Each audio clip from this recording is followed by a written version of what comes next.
Hag an ta, duma la var din e kave gwellor kaoudac'han war ar peul evit ober sizalik. Ah ya. Ober sizalik. Ya. Ober sizalik a yo kemere lot sen daran da la kane hodel. Visi ke la var derrière. C'est d'arrêt, ya. Ya, rage e leun a diez a peza labouranti va dra vugale a tun rahe a yo war gout ar merc'hed. A labour a parkeier a war gout ar roazet.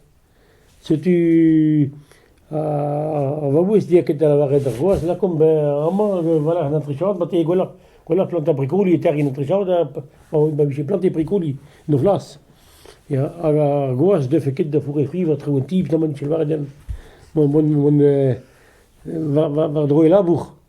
Ja, setu neuze an arc'han a veze barzenti setu peseguir an arc'han eo en ti veze o vlas e kouezen din an dour ar merc'hed setu ar merc'hed eo a goumande war an arc'han setu a vichou veze ar merc'hed a roe reneubet a war zabutu met amik d'ar goaz da vont da zul man dit je mon defa ban e veze pe hamara benak e viche roe reneubet des an arc'han a vichou des eket a walar da obrejeu quoi. C'est une neuze pas des trop et là que guchen dregus en e hodel hag e la var e sal man arc'han gant an dournal.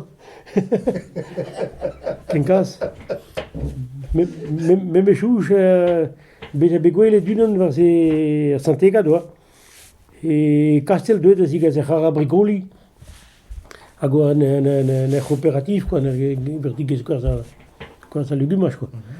Hag e la var e da yo e paia a c'har a bricoli daouzek an bricoli peskavet e bar a stoare daouzek an bricoli braz a c'harat lakata miliar war goun a coopérateur ça c'est quoi hag an daouzek al lakaneo war billet dal mestem ma viche force piou benag e pasial di gwaz e daouzek al an daouzek se va godel hag a rema a goun war an da paper a zo da gaz derrière a vo di roe da reg sal a hem ar goun. Ya. Peseguir e veze roe den dra bet en arrière.